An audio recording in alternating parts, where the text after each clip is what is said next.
रात की तेज बारिश में एक लकड़हारा पेड़ के नीचे खड़ा रो रहा था। हे भगवान, अब मैं क्या करूं? इतनी तेज बारिश में मेरी सारी लकड़ियां गीली हो गई। अब मैं इन्हें बाजार में नहीं बेच सकता हूं। मेरी बीवी और बच्चे भूखे हैं और खाली हाथ देखकर मेरे बच्चे सब टूट जाएंगे। भगवान, आखिर मेरे साथ कभी कुछ अच्छा क्यों नहीं होता है? ये कहकर उमेश लकड़ी के गट्ठर को नीचे फेंक देता है।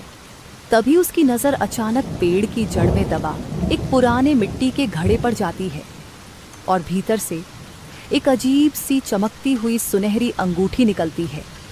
अरे, ये अंगूठी कैसी है? अजीब सी चमक है इसकी।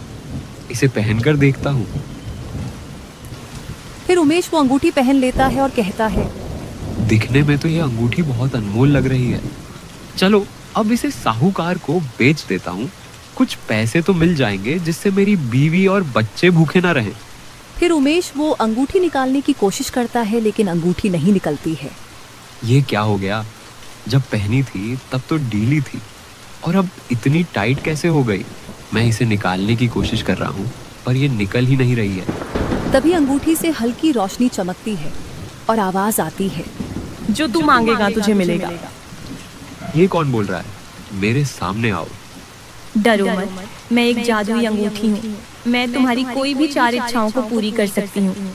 मांग ले तेरी जो भी इच्छा हो।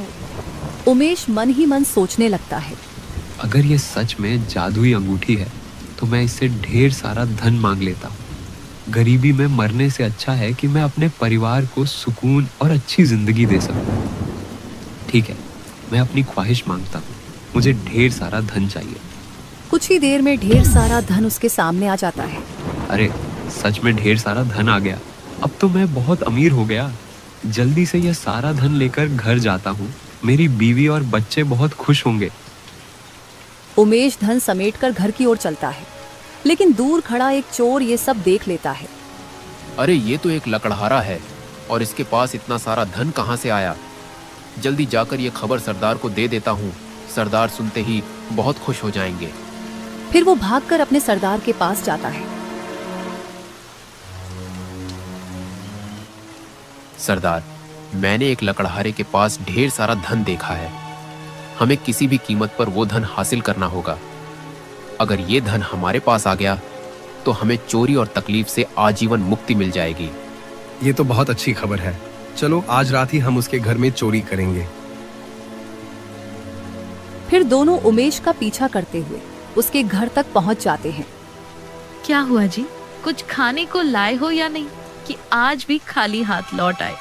अरे भाग्यवान, देखो तो, मैं इतना सारा धन लाया हूँ कि अब हमारे बच्चे को किसी चीज की तकलीफ नहीं होगी। ये क्या हो गया जी? आप इतना सारा धन कहाँ से ले आए? कहीं किसी के घर में चोरी तो नहीं की? हे भगवान, मैंने आपको कितनी बार कहा है, कुछ भी हो जाए लेकिन गलत रास्ता मत अपनाना।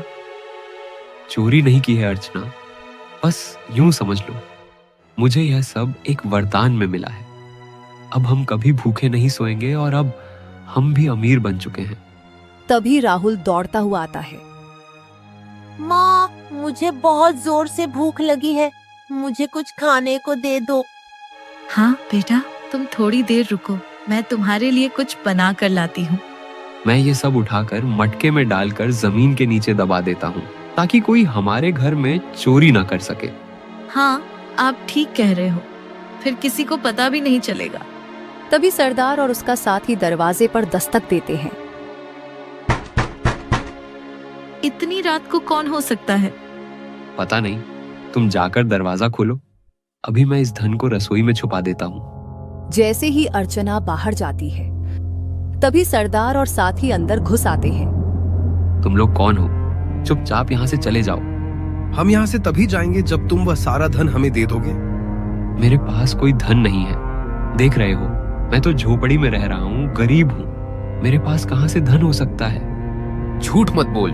झूठ बोलेगा तो तेरे बेटे को मार दूंगा।